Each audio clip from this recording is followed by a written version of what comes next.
Nah, semoga dengan hadirnya kita di sini, ketemu dengan sesama ummahat, ketemu dengan bapak-bapak, kita jadi semangat untuk mencari ilmu, semangat untuk beramal soleh, semangat untuk berdakwah. Yang kedua, salawat serta salam semoga senantiasa tercurahkan kepada teladan kita, junjungan kita Nabi besar Muhammad SAW.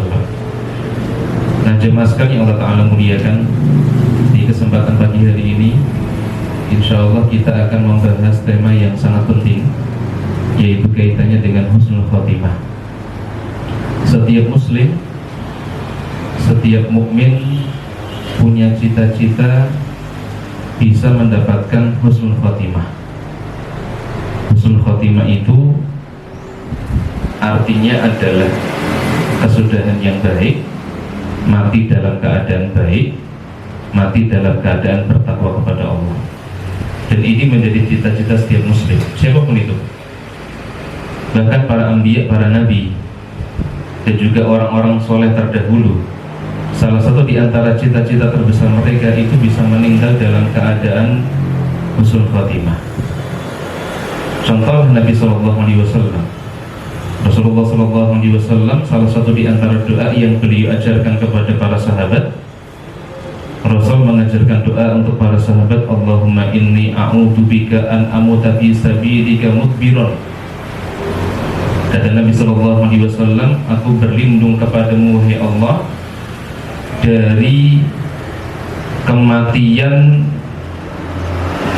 yang berpaling. Maksudnya mati dalam keadaan su'ul khatimah. Rasulullah SAW mengajarkan kepada para sahabatnya supaya berdoa kepada Allah agar dihindarkan dari kematian yang tidak baik, mati dalam keadaan berpaling, mati dalam keadaan bermaksiat kepada Allah. Begitu pula para nabi yang lain. Nabi Yusuf alaihissalam, setelah beliau diuji oleh Allah Ta'ala dengan ujian yang begitu banyak, mulai dari beliau itu dibuang oleh kakak-kakaknya ke sumur, setelah itu ditemukan oleh orang dan dijual sebagai budak, kemudian beliau juga difitnah ingin menzinai istri raja, setelah itu dipenjara. Nah, setelah itu kemudian beliau diangkat menjadi menteri keuangan di Mesir, dan akhirnya bertemu dengan kakak-kakaknya, bertemu dengan keluarganya, dan beliau pun berdoa kepada Allah Subhanahu wa Ta'ala, yang doanya kemudian Allah abadikan di dalam Al-Quran, surat Yusuf ayat ke-101.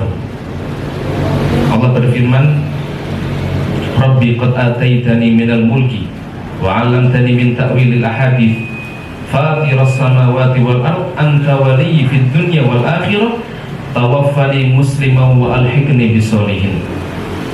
Kata Allah menyebutkan tentang doa yang dipanjatkan oleh Yusuf alaihissalam, ya Tuhanku, sesungguhnya engkau telah menganugerahkan kepadaku sebagian kerajaan dan telah mengajarkan kepadaku sebagian takbir mimpi atau takwil mimpi. Ya Allah, pencipta langit dan bumi, engkaulah pelindungku di dunia dan di akhirat. Tawaffani muslimah wa alhiqni bisolihin. Maka wafatkanlah aku dalam keadaan muslim, wafatkanlah aku dalam keadaan Islam, wa alhiqni bisolihin, dan gabungkanlah aku dengan orang-orang soleh. Jadi Nabi Yusuf alaihissalam, beliau meminta kepada Allah agar diwafatkan dalam keadaan yang baik, diwafatkan dalam keadaan muslim, diwafatkan dalam keadaan husnul khotimah. Begitu pula umat-umat Islam, orang-orang soleh terdahulu, mereka juga berdoa kepada Allah agar diberikan rezeki husnul khotimah. Ya, contohnya siapa? Contohnya para mantan penyihirnya Fir'aun. Ya, dulu Fir'aun punya penyihir yang banyak. Setelah diadu dengan Nabi Musa alaihissalam, mereka kalah, bahkan mereka beriman kepada Allah. Mereka mengakui bahwa Musa itu adalah utusan Allah.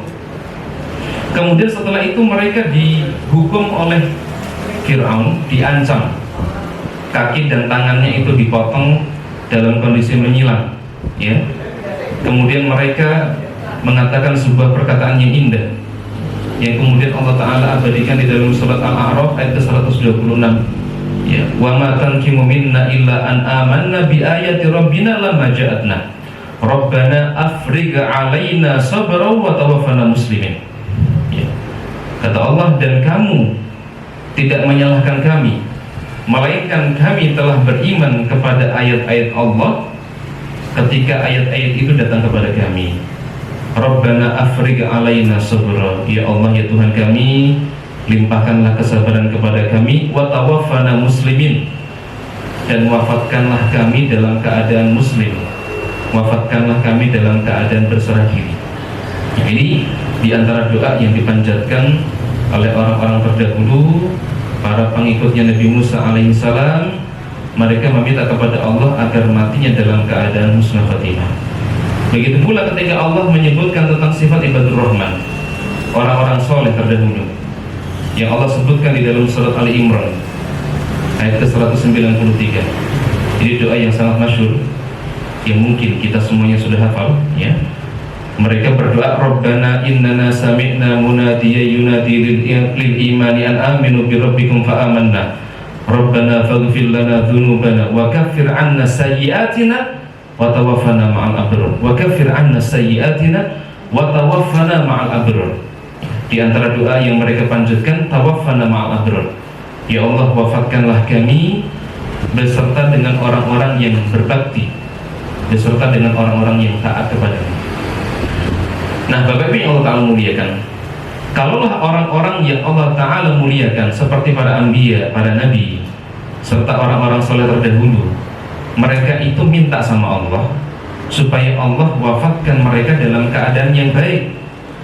Nah, harusnya kita yang bukan seorang nabi, kita ini manusia biasa yang banyak salahnya, banyak maksiatnya, harusnya kita lebih sering untuk minta kepada Allah agar diberikan husnul khatimah. Dan kalau kita boleh jujur, Bapak Ibu yang Allah Ta'ala muliakan, kita ini jarang minta kepada Allah, jarang berdoa kepada Allah supaya Allah wafatkan kita dalam keadaan baik. Padahal ini harusnya menjadi prioritas, salah satu di antara prioritas doa yang kita panjatkan untuk Allah Ta'ala. Kenapa? Karena kematian seseorang itu bisa menjadi tanda-tanda kesimpulan dalam kehidupannya. Kalau ada orang dia meninggal dalam keadaan baik, husnul khatimah, insya Allah orang itu semasa hidupnya adalah orang yang baik. Dan sebaliknya, kalau seandainya ada orang yang kemudian Allah Ta'ala wafatkan dalam keadaan husnul khatimah, matinya dalam keadaan buruk, maka itu salah satu di antara tanda-tanda bahwa orang ini semasa hidupnya adalah orang-orang yang buruk. Karena secara sunnatullah Allah akan mewafatkan orang-orang yang baik dalam kondisi yang baik, dan Allah akan mewafatkan orang-orang yang buruk dalam kondisi yang buruk, ya. Makanya Nabi SAW ketika beliau berbicara tentang kematian, Rasul mengatakan yub'atsu 'alan nas 'ala ma mata 'alaihi. Manusia itu akan dibangkitkan oleh Allah sesuai dengan keadaannya ketika mati. Nah, salah satu di antara tafsiran para ulama, di antaranya adalah Al-Munawi, beliau mengatakan yamutu 'ala ma 'asha 'alaihi wa yub'atsu 'ala dzalik. Orang itu akan diwafatkan oleh Allah sesuai dengan kebiasaannya ketika dia hidup, dan dia nanti akan dibangkitkan oleh Allah sesuai dengan keadaannya ketika dia mati. Jadi kalau kita orang yang baik, insya Allah wafatnya dalam keadaan baik. Dan sebaliknya, kalau kita orang yang buruk, maka biasanya orang-orang tersebut akan meninggal dalam keadaan yang buruk. Nah, Bapak Ibu yang Allah Ta'ala muliakan, salah satu di antara hal yang harus kita perhatikan sebagai seorang muslim adalah kita ini tidak boleh merasa kepedean, terlalu percaya diri bahwa kita itu matinya pasti baik. Tidak boleh kita terlalu kepedean atau sombong atau angkuh atau ujub bahwa saya ini Ustaz pasti wafatnya baik Ustaz. Saya setiap hari datang ke pengajian 7 kali Ustaz. Setiap hari saya sedekah 1 juta Ustaz. Setiap hari saya ini melakukan amal soleh Ustaz. belum tentu Bapak Ibu yang Allah Ta'ala muliakan, orang-orang yang dia semasa hidupnya baik, kemudian pasti meninggal dalam keadaan baik. Kalau kita mencoba renungkan apa yang disampaikan oleh Nabi Shallallahu Alaihi Wasallam berkaitan dengan kematian, Rasul pernah memberikan gambaran sebenarnya kepada kita. Rasul mengatakan, wa inna ahadakum la ya'malu bi amali ahli jannati hatta ma yakunu bainahu wa bainaha illa dhira fayasbiqu alaihi alkitab fayamalu bi amali ahli nari fayadkhuluha. Rasul pernah mengingatkan bahwa ada di antara orang-orang beriman, orang-orang muslim, yang dia setiap harinya sibuk dengan amal soleh, sibuk ngaji, baca Quran, puasa sunnah, sholat sunnah, sampai-sampai jarak antara dirinya dengan surga itu hanya tinggal satu jengkal. Ternyata fayasbiqu alaihi alkitab, takdir Allah berkata lain, fayamalu bi amali ahli nari fayadkhuluha. Ternyata di akhir hayatnya orang ini mengerjakan amalan penduduk neraka, dan akhirnya Allah Ta'ala wafatkan dia, matikan dia dalam keadaan yang tidak baik, kemudian Allah masukkan dia ke dalam neraka. Ini sudah pernah disampaikan oleh Nabi Shallallahu Alaihi Wasallam 1400 tahun yang lalu, agar kita itu berhati-hati bahwa tidak menjadi sebuah jaminan kalau kita itu hidupnya baik, kemudian pasti meninggalnya dalam keadaan yang baik. Dan sejarah mencatat bagaimana orang-orang yang dulunya pernah baik, kemudian ternyata Allah wafatkan dalam keadaan su'ul khatimah. Kita berikan contoh ya. Di zaman Nabi Shallallahu Alaihi Wasallam ada seorang laki-laki namanya Rajal bin Unfuah. Mungkin Bapak Ibu pernah dengar nama ini. Rajal bin Unfuah itu dia mantan sahabat. Kalau mantan kafir mungkin baik ya. Mantan kafir kemudian menjadi muslim baik. Tapi kalau mantan sahabat, ini kan musibah ya. Rajal bin Unfuah itu dulunya seorang sahabat Nabi. Nah, ketika Nabi Shallallahu Alaihi Wasallam melewati perkumpulan para sahabat, termasuk diantaranya di situ ada Rajal bin Unfuah, Rasul mengatakan, inna fikum la rajulan darsuhu finnar a'zamu min Uhudin. Kata Nabi Shallallahu Alaihi Wasallam ketika Nabi sedang melewati para sahabat yang sedang duduk-duduk, Rasul mengatakan, sesungguhnya di antara kalian ada yang gigi gerahamnya itu sebesar gunung Uhud di neraka. Ada di antara kalian yang gigi gerahamnya itu sebesar gunung Uhud di neraka. Nah, ini adalah satu kabar yang kemudian membuat para sahabat merasa was-was. Mereka khawatir jangan sampai, atau kalau yang dimaksud oleh Nabi Shallallahu Alaihi Wasallam adalah mereka atau salah satu di antara mereka. Maka ketika para sahabat satu persatu meninggal dunia, ternyata sahabat yang pada waktu itu hadir di majelis Nabi, mereka meninggal dalam keadaan yang baik semuanya. Tinggallah dua orang sahabat, yaitu sahabat Abu Hurairah radhiyallahu ta'ala dan mantan sahabat Rajal bin Unfuah. Tentunya hal ini membuat Abu Hurairah merasa was-was, karena sudah tinggal dua orang nih di antara para sahabat, yang lain matinya dalam keadaan baik ya. Maka setelah Nabi Shallallahu Alaihi Wasallam meninggal dunia, muncullah fitnah nabi palsu. Namanya siapa? Musailamah al-Kadzab. Namanya Musailamah mendapatkan lakab al-Kadzab, tukang dusta, karena dia ngaku sebagai nabi setelah Nabi Shallallahu Alaihi Wasallam meninggal dunia. Maka Abu Bakar As-Siddiq kemudian mengutus Rajal bin Unfuah untuk mendakwahi Musailamah al-Kadzab. Abu Bakar As-Siddiq memberikan mandat atau amanah kepada Rajal bin Unfuah untuk mendakwahi Musailamah al-Kadzab. Harapannya Musailamah ini bisa tobat, harapannya begitu ya. Tapi ternyata Rajal bin Unfuah terkena fitnah harta. Ditawari harta yang banyak oleh Musailamah, syaratnya dia harus murtad, syaratnya dia harus memprovokasi, menyebar fitnah di kalangan kaum muslimin bahwa Rasul itu pernah memberikan sebuah pesan kalau Musailamah nanti akan menjadi penerusnya. Sehingga fitnahnya Rajul bin Unfuwa ini sangat besar. Bahkan banyak di antara para ulama yang mengatakan fitnahnya itu lebih besar daripada fitnahnya Musailamah sendiri. Kenapa? Karena melalui tangannya Rajul bin Unfuwa inilah ada ribuan kaum muslimin yang kemudian murtad akhirnya. Ya. Sehingga Musailamah Al-Kadzdzab punya pasukan jumlahnya tidak main-main. Jumlahnya ada 40.000 pasukan. Ya. Jumlahnya ada 40.000 pasukan. Akhirnya Rajul bin Unfuwa kemudian meninggal dunia, mati, dan matinya kemudian dalam keadaan murtad. Ya, ini contoh bagaimana orang yang dulu pernah berguru, Pak Bu, dengan manusia terbaik yaitu Rasulullah SAW, ternyata akhir hidupnya mati dalam keadaan murtad. Nah, selama ini kita itu belajar dengan siapa? Jangan sampai kita merasa terlalu pede, karena kita mungkin, Ustaz, saya ikut daurah berkali-kali, Ustaz saya ngaji sama Ustaz Fulan, Ustaz saya ngaji dengan Ustaz Fulan. Lebih hebat mana gurunya Rajul bin Unfuwa dengan gurunya kita? Rajul bin Unfuwa itu dia ngambil ilmu langsung dari Nabi, mendengar nasihat dari Nabi, bahkan melihat mukjizat yang Allah Ta'ala berikan kepada Nabi SAW. Tapi ternyata akhir hayatnya matinya dalam keadaan murtad. Ya. Kemudian contoh yang lain, Pak Ustaz. Contoh yang lain di zaman Nabi SAW, ada seorang laki-laki dari Bani Najjar. Laki-laki ini, Pak Bu, itu pernah ditunjuk menjadi katibnya Rasul. Katib itu sekretaris. Jadi Rasul itu kan punya banyak sekretaris yang beliau tugaskan untuk mencatat wahyu, terkadang mencatat hadis. Nah, salah satunya ada seorang laki-laki dari Bani Najjar.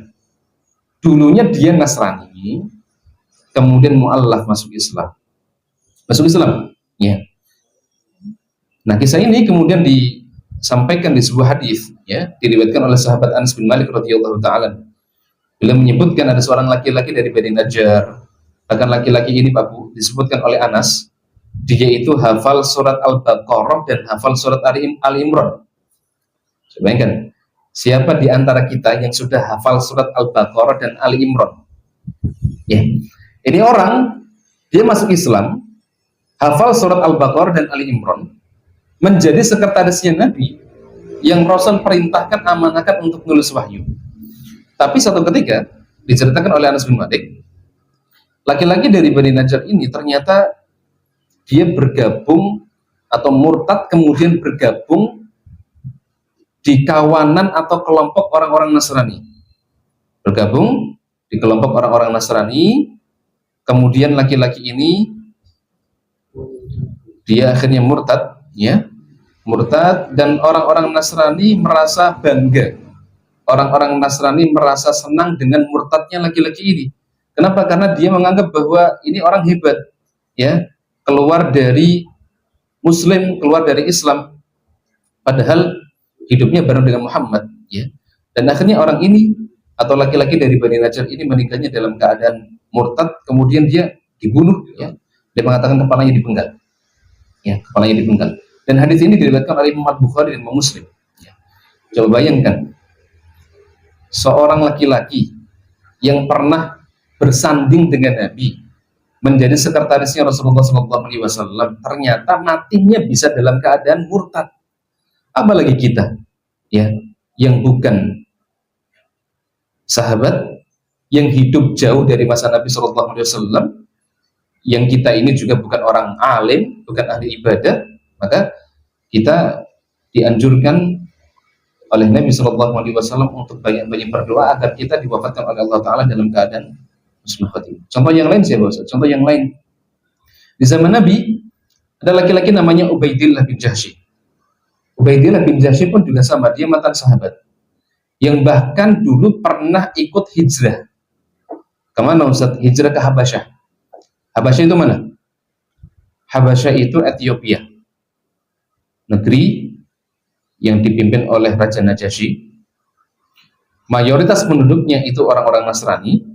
Nah, ketika Ubaidillah bin Jahsy itu ikut rombongan para sahabat hijrah ke Habasyah, ternyata dia kemudian akhirnya murtad, masuk ke dalam agama Nasrani. Ada yang mengatakan karena dia itu saking cintanya dengan khamr, saking cintanya dengan minuman keras, ya, ketika di sana mungkin dihadapkan dengan kehidupan masyarakat yang dekat dengan minuman keras, akhirnya dia kemudian murtad, ya, keluar dari agama Islam.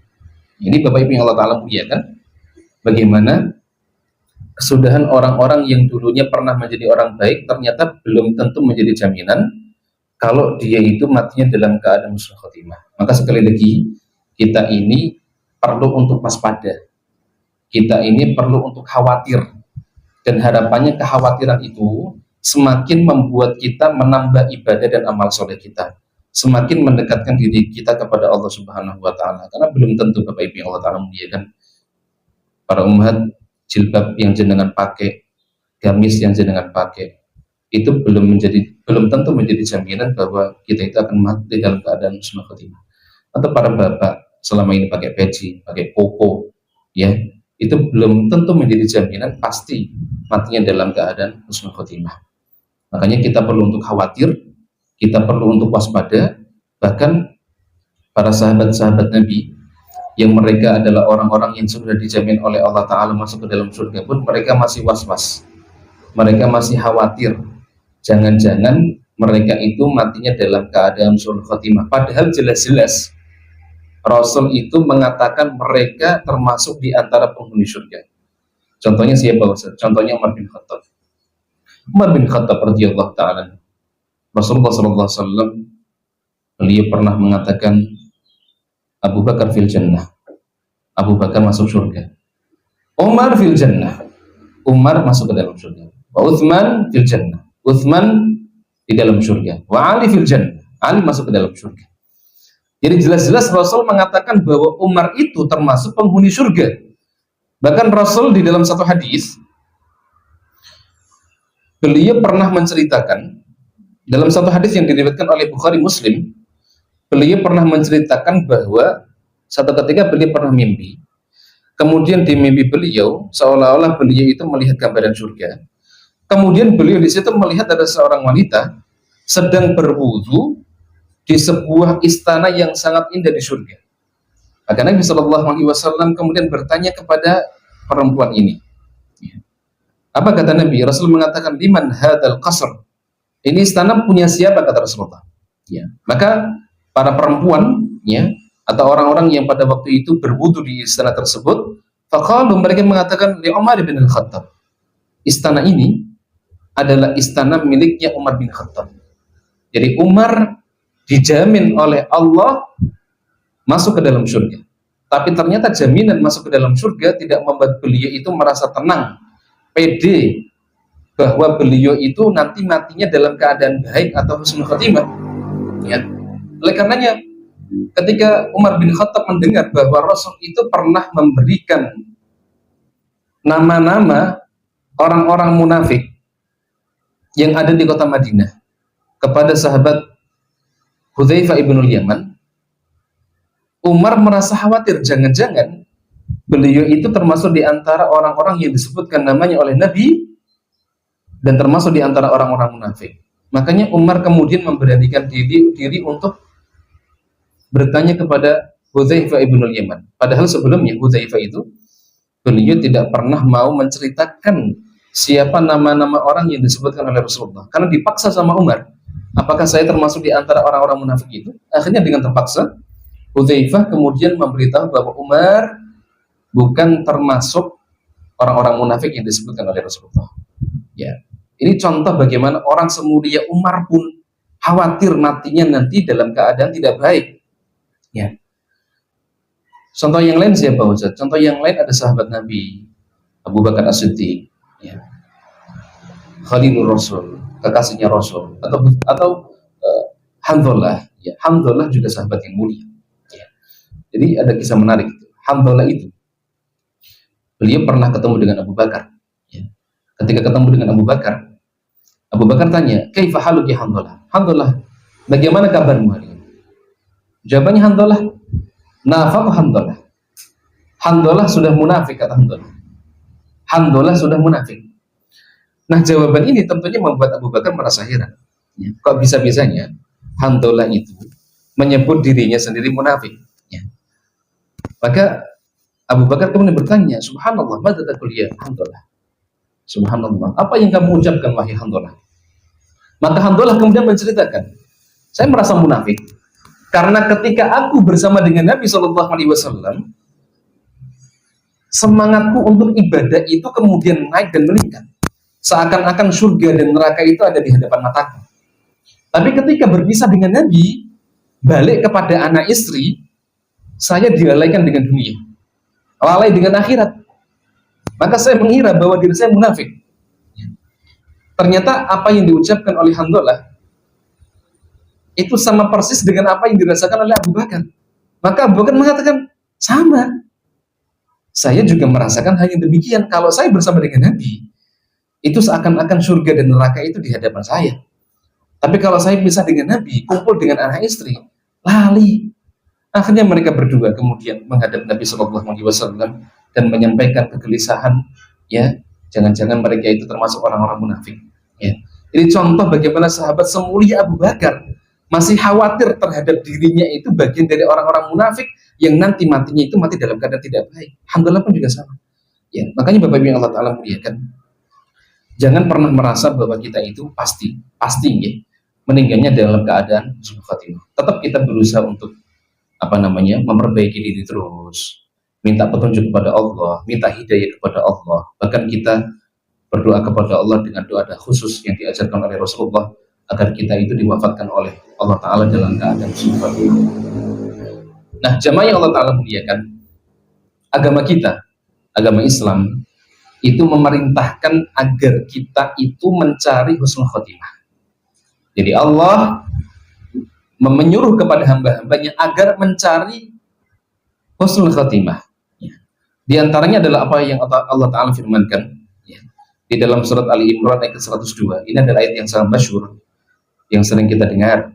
Ya, Allah berfirman, ya ayyuhalladzina amanu taqullaha haqqa tuqatih wa la tamutunna illa wa antum muslimun.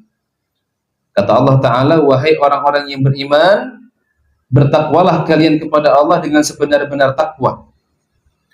Wala tamutunna illa wa antum muslimun, dan janganlah kalian mati, janganlah kalian meninggal dunia kecuali dalam keadaan muslim, kecuali dalam keadaan berserah diri kepada Allah, kecuali dalam keadaan baik. Jadi Allah nyuruh kita kalau mati dalam keadaan muslim, mati dalam keadaan baik. Berarti kita disuruh mati dalam keadaan husnul khatimah. Nabi Shallallahu Alaihi Wasallam pun juga sama. Beliau berusaha untuk memberikan nasihat kepada para sahabat agar mencari husnul khatimah. Buktinya apa, Ustaz? Buktinya Rasul memerintahkan kepada para sahabat, kalau ada orang yang mau mati, Rasul menyuruh kepada para sahabat untuk mentalkin. Rasul mengatakan, lakinu mautakum biqauli la ilaha illallah. Talkinlah orang-orang yang akan meninggal di antara kalian dengan kalimat la ilaha illallah. Jadi Rasul itu menyuruh kepada para sahabat, kalau ada sahabat yang lain yang sedang sakarat mau meninggal, disuruh untuk mentalkin dengan kalimat la ilaha illallah. Berarti Rasul menyuruh kepada para sahabat agar mengucapkan kalimat la ilaha illallah di akhir hayatnya. Dan kalau seorang sahabat atau orang yang meninggal dunia kemudian dia mengucapkan kalimat la ilaha illallah, maka insya Allah matinya dalam keadaan baik, matinya dalam keadaan husnul khatimah. Makanya Rasul mengatakan, man kana akhiru kalamihi la ilaha illallah dakhalal jannah. Barang siapa yang akhir kalimat yang diucapkan sebelum dia meninggal dunia adalah la ilaha illallah dakhalal jannah, maka dia akan masuk ke dalam surga. Maka kita sebagai seorang muslim bukan hanya sekedar berpasrah diri, bukan hanya sekedar kemudian kita ya wes lah nanti kalau mati husnul khotimah yaitu takdir Allah, kalau enggak ya takdir Allah. Ya, jangan sampai seperti itu. Kita berusaha untuk berikhtiar untuk mencari husnul khotimah. Dan itulah yang diajarkan Nabi Sallallahu Alaihi Wasallam. Bahkan Rasul Sallallahu Alaihi Wasallam beliau mempraktekkan bagaimana beliau punya harapan orang-orang terdekat beliau ketika wafat matinya dalam keadaan husnul khotimah. Saya berikan contoh. Rasul itu punya keluarga yang beliau sayangi. Termasuk diantaranya adalah paman beliau Abu Thalib. Abu Thalib itu kan paman beliau yang benar-benar disayangi Nabi karena sudah merawat Rasulullah dari umur berapa, Pak? Berapa itu? 8 tahun Rasul itu dirawat oleh ibunya Aminah dari usia 4 tahun sampai 6 tahun. 6 tahun dirawat oleh bayi Abdul Muthalib sampai usia 8 tahun. 8 tahun mbahnya meninggal dunia, Abdul Muthalib meninggal, kemudian berwasiat supaya anak beliau yang merawat Muhammad yang masih kecil itu adalah Abu Thalib. Akhirnya dirawat Abu Thalib dari usia 8 tahun sampai dinikahkan dengan Khadijah. Sampai kemudian ketika Nabi SAW diangkat menjadi Rasul, beliaulah orang yang membela Nabi, bahkan orang yang selama ini juga ikut memfasilitasi dakwah Rasulullah SAW. Dikasih finansial, dibantu dakwahnya, bahkan dilindungi. Ya.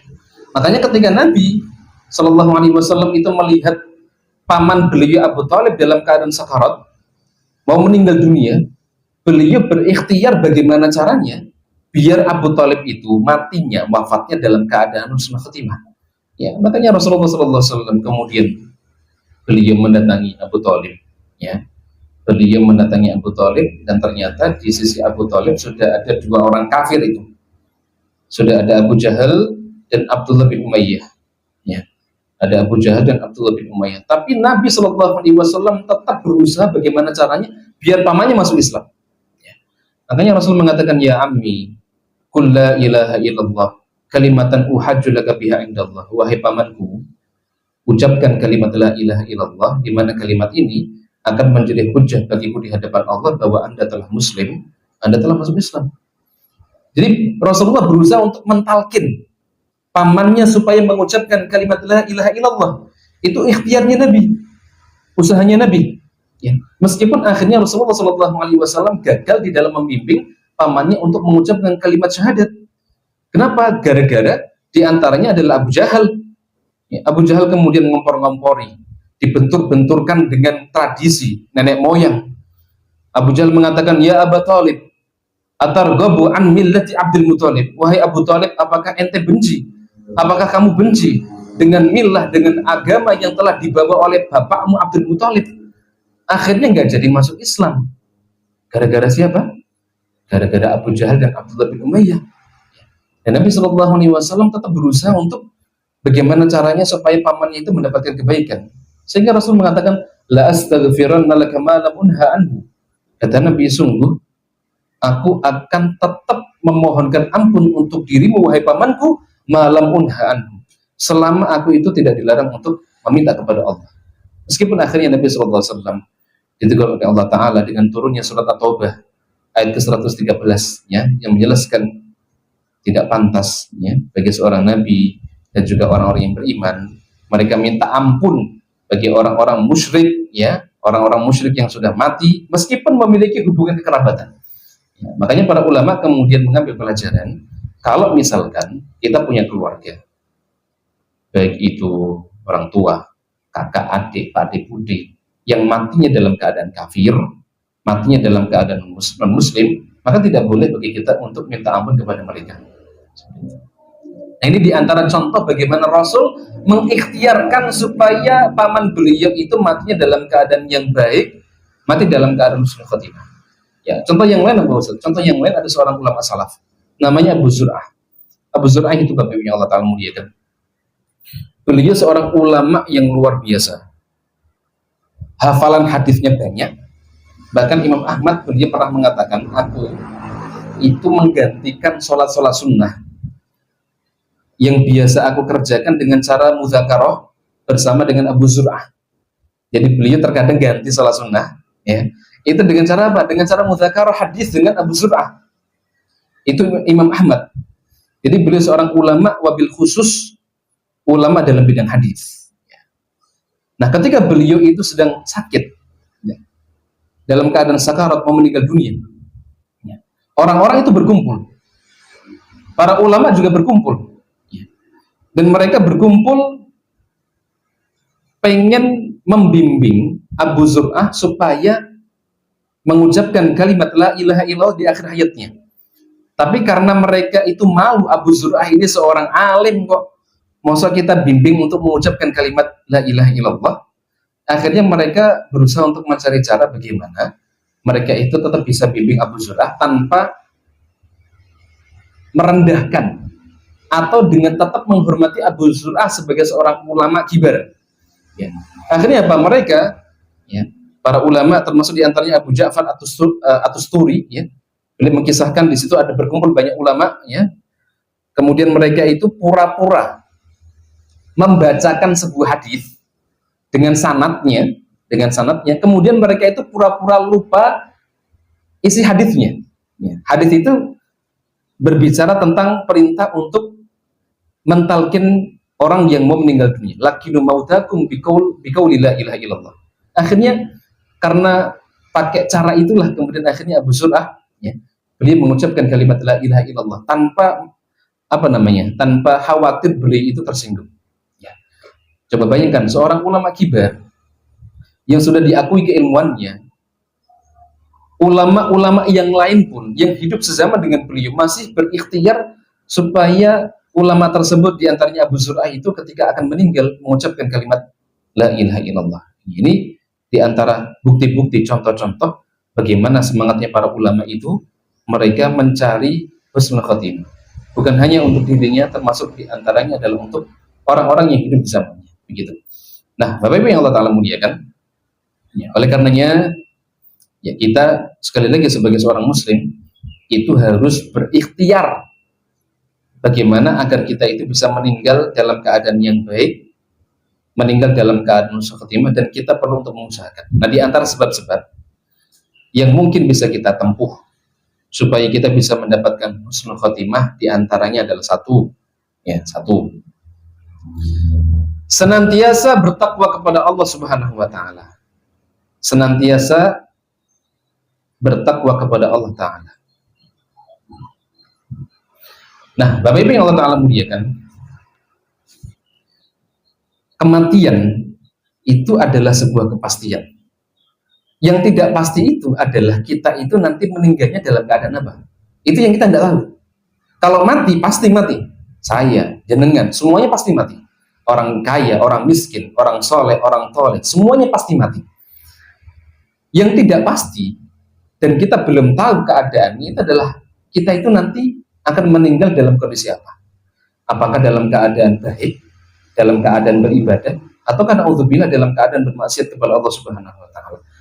Sehingga karena kita tidak tahu, Bapak, kita itu matinya dalam kondisi apa dan cara apa, sehingga seorang muslim harusnya berusaha untuk melakukan ketaatan, bertakwa kepada Allah dimanapun dia berada. Bukan hanya sekedar taat kalau dia di masjid, bukan hanya sekedar taatnya kalau dia di majelis taklim, di tempat kajian, bukan hanya sekedar ketika dia di rumah, tapi dimanapun dia berada, dia berusaha untuk bertakwa kepada Allah, baik itu di jalan. Ya, kadang kita maksiat itu di momen-momen pada saat kita sedang sendirian, kan, di jalan, naik kendaraan, sambil nyanyi-nyanyi, atau mungkin sambil melihat hal-hal yang tidak baik, ya, atau mungkin di kantor, di situ ada teman kerja dari berbagai macam jenis orang, ya, ada laki-laki, perempuan. Ini kalau kita tidak tidak hati-hati, ya, dan tidak punya prinsip bertakwa dimanapun kita berada, kita bisa terjebak dalam kemaksiatan. Makanya wasiat Nabi Shallallahu Alaihi Wasallam kepada umat beliau mewasiatkan ittaqillaha haitsuma kunta, bertakwalah kamu kepada Allah dimanapun kamu berada. Jadi takwa itu bukan hanya sekadar di masjid, takwa itu bukan hanya sekadar di majelis ilmu, takwa itu bukan hanya sekedar kalau kita lagi kumpul dengan para ummahat yang sudah biasa ngaji. Takwa itu juga kalau kita lagi sendiri, lupa, lagi di kamar, megang HP, lagi di jalan, lagi di angkringan, lagi belanja di mall, itu juga kita diperintahkan untuk bertakwa kepada Allah Subhanahu wa taala. Dan itu sangat penting. Kenapa, Ustaz? Karena kalau kita bertakwa dengan cara memilih-milih tempat, misalkan takwanya kalau di masjid Pak saja, Ustaz, saya takwanya kalau di majelis ilmu saja, Ustaz, saya takwanya kalau ada di depan teman-teman saya saja, Ustaz. Iya, kalau matinya pas kebetulan di tempat-tempat yang baik itu, kalau matinya ketika kita berada di tempat yang lain dan pada waktu itu kita bermaksud kepada Allah Subhanahu wa taala, apa enggak bahaya? Ya, apa enggak bahaya? Begitu. Makanya Bapak Ibu yang Allah Ta'ala muliakan, itu diantara cara yang paling selamat ya, agar kita itu bisa meninggal dalam keadaan husnul khotimah, yaitu bertakwa dimanapun kita berada. Dan tidak hanya membatasi takwa itu ketika di masjid ya, atau di tempat-tempat ibadah seperti itu ya. Dan kita berusaha untuk mengisi hari-hari kita dengan kebaikan dan tidak meremehkan perbuatan maksiat atau dosa ya. Bagi seorang mukmin, Bapak Ibu yang Allah Ta'ala muliakan, dosa itu meskipun kecil harusnya diposisikan seperti sesuatu yang besar. Sebagaimana para sahabat ketika mereka itu memposisikan dosa, meskipun dosa yang kecil, mereka memposisikan dosa kecil itu seperti gunung ya. Bahkan Abdullah bin Mas'ud radhiyallahu taala anhu, beliau mengatakan, innal mu'min yara dhunubahu ka'annahu qa'id tahta jabalin yakhafu an yaqa alaihi. Kata Abdullah bin Mas'ud, seorang mukmin itu dia melihat dosa seakan-akan dia itu duduk di bawah sebuah gunung ya. Yakhafu an yaqa alaihi, dan dia khawatir, dia takut gunung itu akan ngebrui, gunung itu akan menimpa dirinya ya. Harusnya seperti itu seorang mukmin. Nah, kalau seandainya kita selama ini melihat dosa dan maksiat itu seperti sesuatu yang sepele, bahayanya adalah kita itu termasuk orang-orang yang disebutkan oleh Abdullah bin Mas'ud, wa innal fajir yara dhunubahu katsubabin marra ala anfihi. Orang-orang fajir itu, tukang maksiat, orang-orang yang hobinya itu berbuat dosa, dia akan melihat dosa itu seperti lalat, Abu. Lalat yang lewat di depan hidungnya ya. Kemudian dia marra ala anfihi, enggak peduli ya. Dibiarkan aja seperti sesuatu yang sepele ya. Dan biasanya orang-orang yang dia terbiasa maksiat itu akan melihat dosa itu seperti sesuatu yang sepele ya. Seperti sesuatu yang sepele. Orang itu kalau dia jarang maksiat sekali, dia akan merasa takut, gelisah. Tapi kalau orang sudah terbiasa maksiat, maka dia akan melihat dosa itu seperti lalat tadi ya, kayak ya remeh, hal yang remeh seperti itu. Contohnya apa Ustaz? Contohnya misalkan kalau orang dia terbiasa hibah ya, ngomongin orang, mungkin ketika dia pertama kali belum terbiasa hibah, itu dia keceplosan, astagfirullah. Tapi kalau seandainya sudah biasa, apalagi circle-nya dengan ibu-ibu yang suka bikin tadi halaqah hibah wal hasad itu ya, kalau kumpul itu sukanya ngomongin, ngerasani, ya sudah, seakan-akan gibah itu sesuatu yang sepele, remeh. Padahal gibah itu termasuk di antara al-kabair, salah satu di antara dosa besar. Orang itu kalau dia baru pertama maksiat, misalkan melihat sesuatu yang haram, itu ketika dia melihat haram pertama kali mungkin astagfirullah, nyesel. Tapi kalau sudah terbiasa melihat hal yang haram, ya sudah, seakan-akan itu hal yang biasa ya.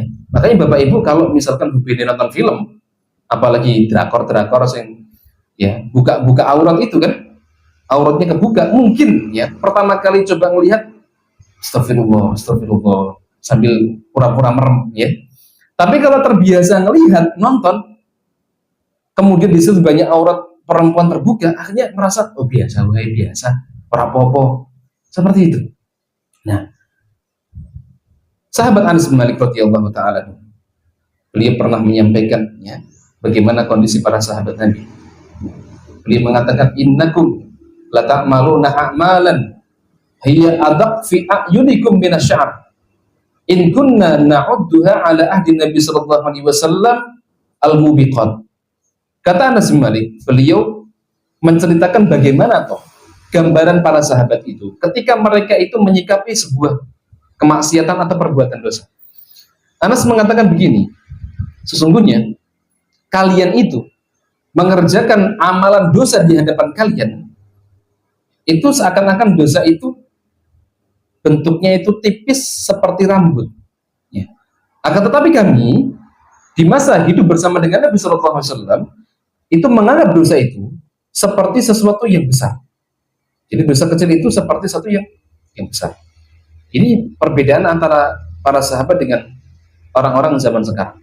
Orang-orang zaman sekarang itu kadang ya melihat dosa yang besar itu seperti sesuatu yang remeh atau sepele.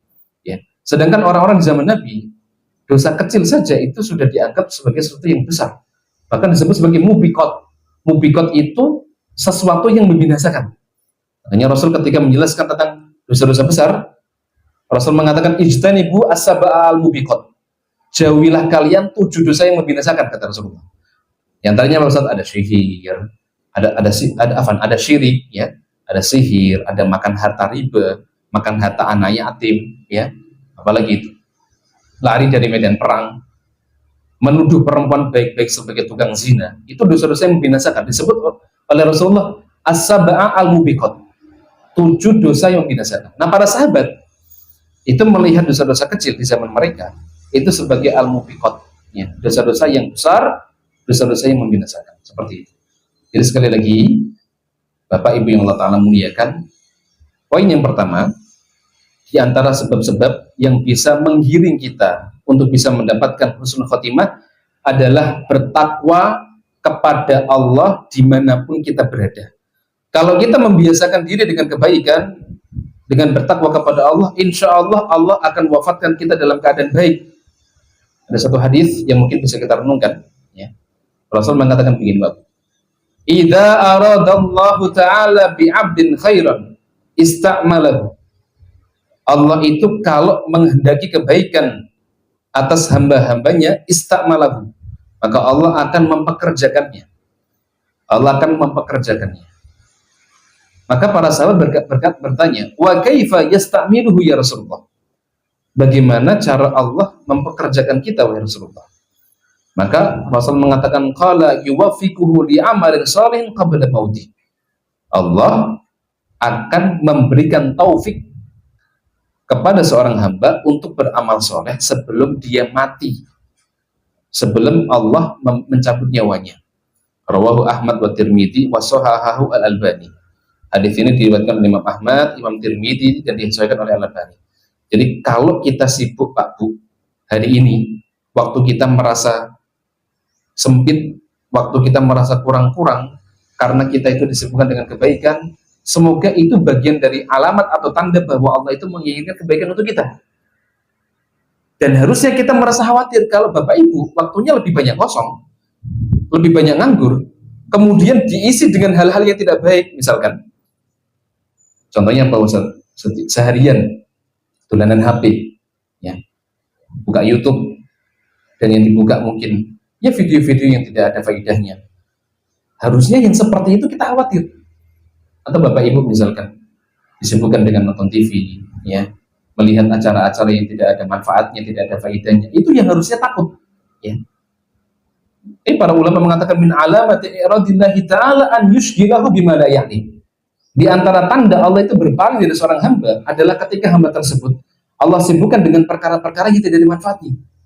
Jadi kalau misalkan kita setiap hari nganggur, kosongnya banyak, dipakai untuk melamun, apalagi dipakai untuk maksiat, ya sudah, itu salah satu di antara alamat Allah itu benci kepada kita. Allah itu menginginkan hal yang tidak baik untuk kita. Seperti itu. Yang pertama.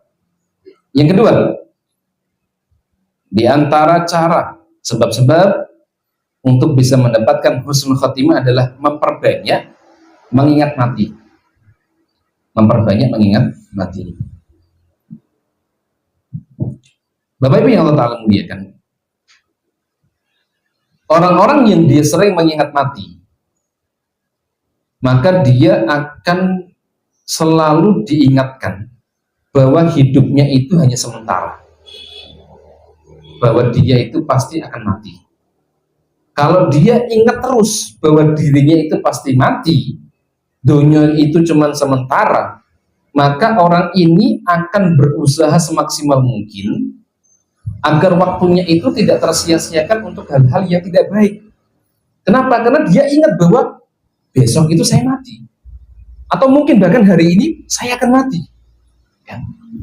Nah, hal itulah yang kemudian membuat orang itu termotivasi untuk mengisi hari-harinya, waktu-waktunya dengan kebaikan. Makanya Nabi SAW menyuruh kepada umatnya untuk banyak ingat mati. Rasul mengatakan aksiru zikra hadimil ladzat. Rasul mengatakan perbanyaklah kalian mengingat pemutus kenikmatan. Pemutus kenikmatan. Nah, yang dimaksud dengan pemutus kenikmatan itu apa, Ustaz? yakni al-maut, kematian. Ya. Jadi kalau kita sekali lagi itu banyak ingat mati, kita akan mempersiapkan diri sebaik mungkin. Bekal apa yang sudah saya siapkan? Saya ini sudah menjadi orang baik ataukah belum? Dan ada banyak sekali faedah, Pak Bu, kalau kita itu sering ingat mati. Sebagaimana yang disampaikan oleh Ad-Daqqaq rahimahullahu taala. Ya. Beliau mengatakan man aktsara dzikrul maut ukrima bi thalathatin. Kata beliau, barang siapa yang banyak mengingat mati, dia akan dimuliakan dengan 3 hal. Ya. Orang yang banyak ingat mati, dia akan dimuliakan dengan 3 hal. Apa itu, Ustaz? 1, ta'jil taubah. Dia akan menyegerakan taubat. Jadi kalau kita ingat mati, kita akan bersegera untuk taubat dari maksiat. Ya. Nah, orang-orang hari ini itu tidak tobat-tobat karena merasa bahwa umurnya itu pasti lama. Halo Ustaz, saya nom ya. Durung tua Ustaz. Saya tobatnya nanti kalau usianya 70 tahun saja Ustaz. Siapa yang bisa menjamin kalau usia kita itu pasti sampai 70 tahun? Ya. Tapi kalau sekali lagi kita ingat bahwa kita itu pasti mati dan kematian itu adalah sesuatu yang tidak bisa kita ketahui, maka kita akan segera bertobat kepada Allah, segera meninggalkan kemaksiatan. Yang kedua, Pak, qana'atul qalbi. Orang yang dia banyak ingat mati, dia akan memiliki hati yang qana'ah. Qana'ah itu merasa cukup, merasa puas dengan apa yang Allah Ta'ala berikan, tidak banyak mengeluh, ya, karena ya yang namanya harta itu hanya titipan, dunia ini hanya sementara, tidak perlu ngoyo ngejar dunia, ya. Jangan sampai kita termasuk di antara orang-orang yang Allah Ta'ala sebutkan alhaakumut takatsur. Alhaakumut takatsur, bermegah-megahan, bermewah-mewahan, ngejar dunia, itu akan membuat kalian lalai, membuat kalian itu berpaling dari Allah Ta'ala, maksiat, seperti itu.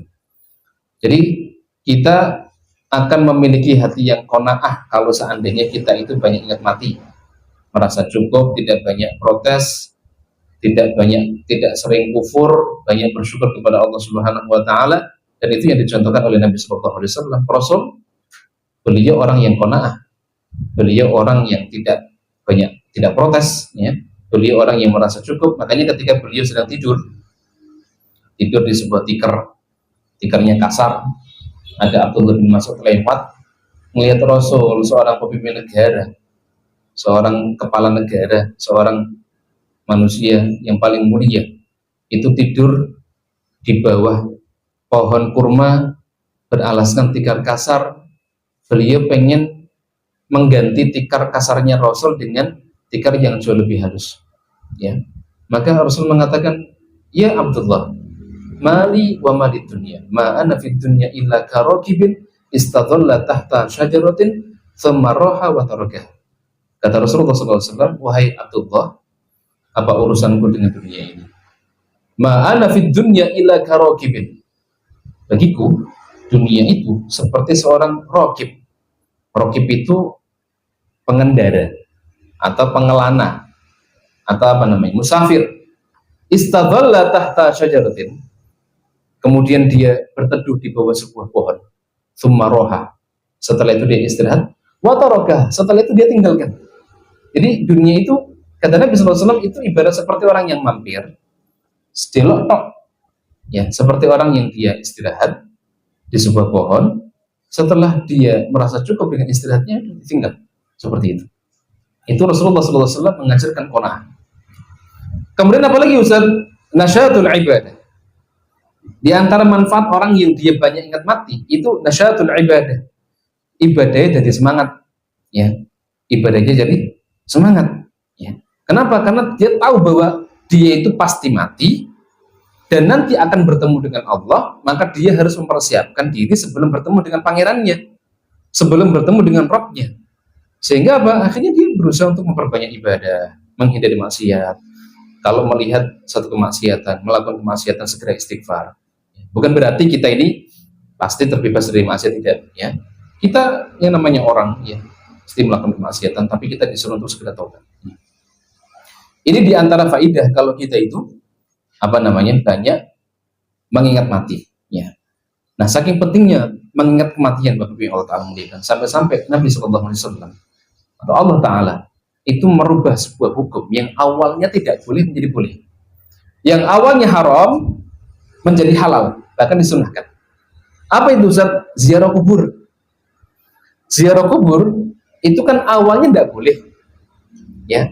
Awalnya tidak boleh. Kata Nabi SAW, kuntu nahaitukum an ziyaratil kuburi falan fasur. Dulu aku melarang kalian untuk ziarah kubur. Dan sekarang fazur. Sekarang ziarahlah kalian ke kuburan. Kenapa? Fa innahu tudzakirukum al-maut. Karena ziarah kubur itu akan banyak mengingatkan kematian. Subhanallah, ya. Ini hukum yang awalnya haram, yang awalnya tidak boleh, berubah menjadi boleh. Ya. Gara-gara apa? Gara-gara Rasul itu pengen supaya kita banyak ingat mati. Dengan cara apa? Ziarah kubur. Tapi tetap, ya, ziarah kubur itu ada hal-hal yang harus diperhatikan. Jangan sampai tujuannya untuk kemaksiatan, tujuannya untuk nyari wangsit misalkan, ya. Tujuannya pengen minta rezeki kepada si mayit, tujuannya pengen nyari berkah dari tanah kuburan misalkan. Ini hal-hal yang tidak diperkenankan, seperti itu. Jadi kalau kita bisa ziarah kubur, ziarah kubur. Kenapa? Karena hal itu akan mengingatkan kita kepada kematian. Dan kalau kita banyak ingat mati, ya, kita akhirnya sadar bahwa kita itu pasti akan mati. Dan salah satu di antara hal yang diajarkan Nabi SAW, kalau kita ziarah kubur, masuk ke kuburan, itu kan salam dulu, ya. Salamnya bagaimana, Ustaz? Ya. Salamnya diajarkan Nabi SAW, kan Rasul mengajarkan assalamualaikum ya ahla diyar minal muslimin, minal mu'minin wal muslimin, wa inna insyaallah bikum lalahikun. Ya.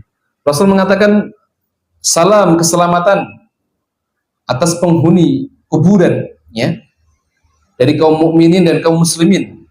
Mudah-mudahan Allah Subhanahu wa taala merahmati orang-orang terdahulu, ya, dari kita.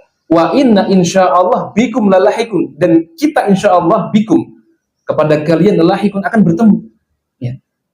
Maksudnya kalau kita ziarah kubur kemudian membaca doa itu, kita diingatkan sama Nabi bahwa kita itu akan bertemu dengan Allah juga, kita akan bertemu dengan malaikat munkar nakir, kita akan nyusul mereka, begitu. Ini diantara pentingnya kita ziarah kubur. Jadi sekali lagi Bapak yang Allah Ta'ala muliakan, ya, sekali lagi salah satu diantara cara supaya kita bisa husnul khotimah adalah kita banyak ingat mati. Kalau kita banyak ingat mati, kita akhirnya berusaha untuk istiqomah, berusaha untuk mengisi waktu-waktu kita dengan hal-hal yang baik, ya. Rasul itu diingatkan sama malaikat Jibril. Rasul saja, Pak Bu, itu beliau diingatkan sama Jibril, ya. Dalam satu hadis disebutkan oleh Imam At-Tabrani dalam Mu'jamul Kabir, Jibril itu bahkan pernah mengingatkan Nabi. Apa kata Jibril? Jibril mengatakan, ya Muhammad, isma syi'ta fa innaka mayyitun. Ya. Jibril mengatakan, Muhammad, isma syi'ta, silahkan hidup sesukamu, fa innaka mayyitun, kamu itu pasti akan menjadi mayit. Jadi Bapak Ibu monggo silahkan hidup sesuka jenengan. Jenengan mau berbakti baik, mengisi dengan ibadah, silahkan.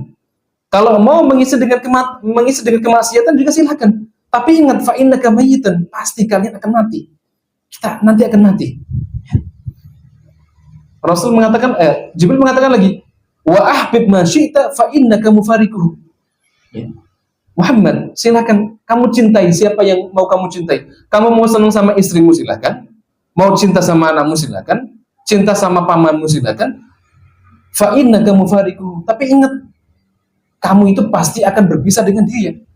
Jadi kalau kita sayang sama anak kita, sayang dengan pasangan kita, ingat fa innaka mufariquh. Pasti kita nanti akan berpisah dengan mereka. Ya. Itu Jibril mengingatkan kepada Rasulullah. Ya.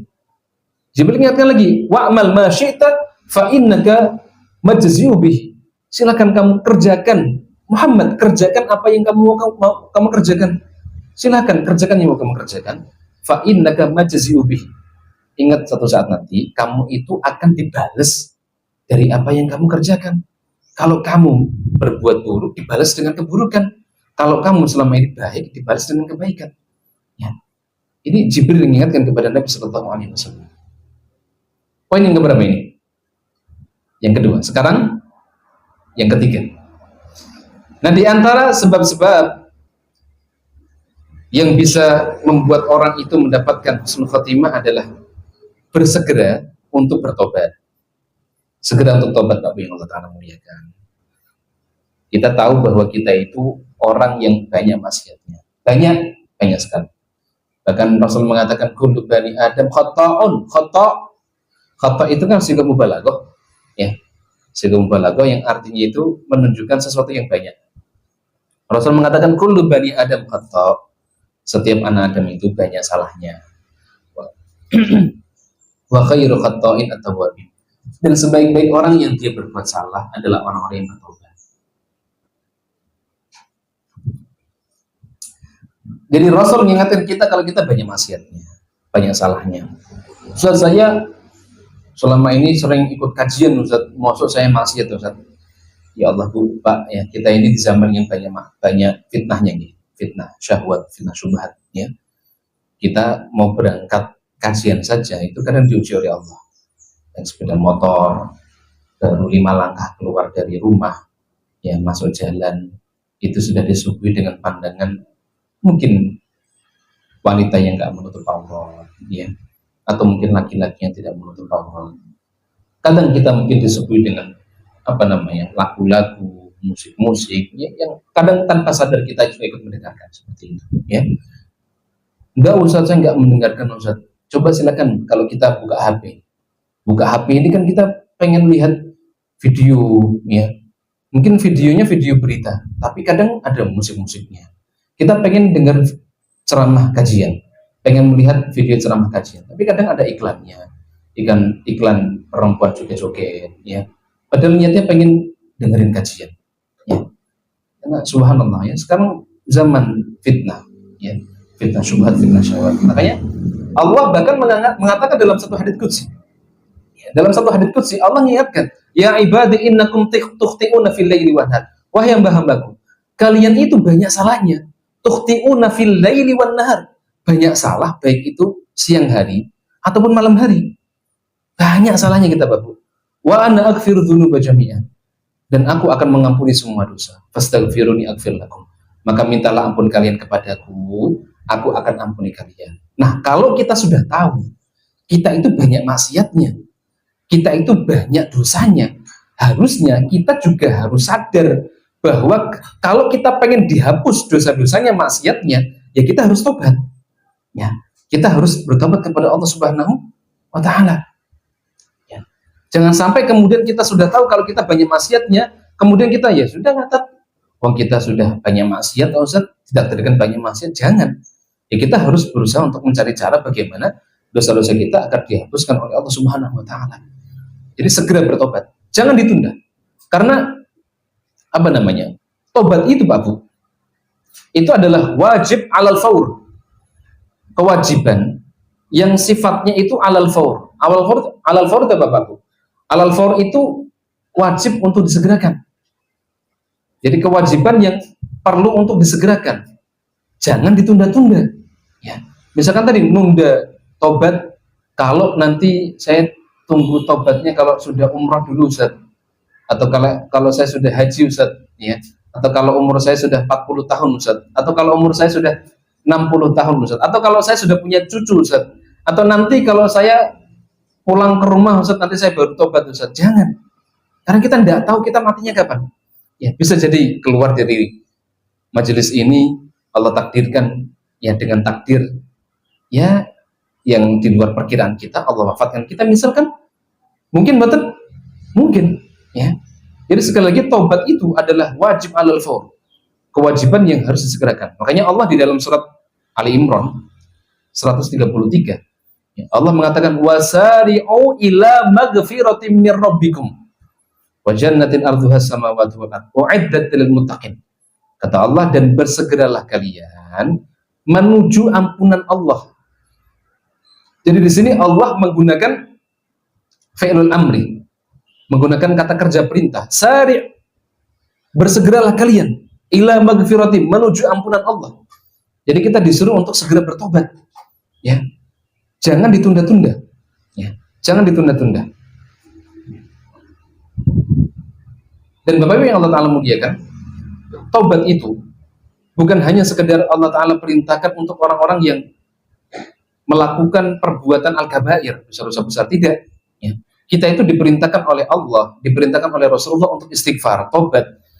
Baik kita dalam keadaan setelah bermaksiat, ataupun kita tidak bermaksiat kepada Allah, kita juga diperintahkan untuk istighfar, untuk taubat. Ya. Buktinya apa Ustaz? Buktinya Rasulullah SAW.